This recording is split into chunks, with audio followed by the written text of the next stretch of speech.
বললেন সবসময় ভালো থাকি আমি। হুম। আসলে ভালো কিভাবে সবসময় থাকা যায় একটু ভালো থাকার রহস্যটা? ভালো থাকার রহস্যটা হচ্ছে যে নিজের মতো করে ভালো থাকা, কারো কথায় কোনো কান না দেয়া। লোকে কি বলল, কি যায় আসে? আমার মনে হয় যে এই থিওরিটা যে মেনে চলবে সে অলওয়েজ ভালো থাকবে। আপনি কখনোই কি দুঃখ পান নাই? দুঃখ তো মানুষের জীবনে আসেই, এটা তো পার্ট অফ লাইফ।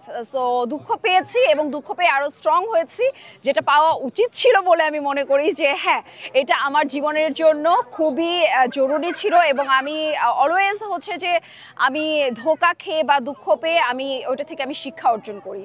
সো আমার লাইফটা আরও সামনে আরও বেশি প্রাণবন্ত হয় এবং উজ্জ্বল হয়, এবং আমার মনে হয় যে আমার জন্য বেঁচে থাকাটার অনুপ্রেরণাটা আরও সুন্দর করে আমি জোগাড় করতে পারি। আপনি বললেন যে ধোঁকা খেয়েছেন। আসলে কার কাছ থেকে ধোঁকা খেয়েছেন একটু জানতে পারি? আচ্ছা, ধোঁকা তো হচ্ছে যে ধোঁকা কার কাছ থেকে খাবো? ডেফিনেটলি কোনো মেয়ের কাছ থেকে খাবো না। ছেলেদের কাছ থেকে তো ধোঁকা খেতে হয়, তাই না? মেয়েদের।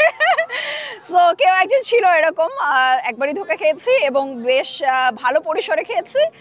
সেটার জন্য আমাকে ঘুরে দাঁড়াতে গিয়ে আমাকে অলমোস্ট 8 ইয়ার্সের মতো একটা টাইম নিতে হয়েছে, এবং দেন আমি এখন আলহামদুলিল্লাহ ভেরি গুড, আমি ভালো আছি। ধোঁকা যখন খেয়েছেন ওই মুহূর্তটা কেমন ছিল একটু জানতে চাই। ওই মুহূর্তটা আসলে হচ্ছে যে ওই সময়টাতে নিজেকে আসলে গড়ে তোলাটা বা হচ্ছে যে নিজেকে স্ট্রং রাখাটা হচ্ছে যে খুব বেশি টাফ হয়ে যায়।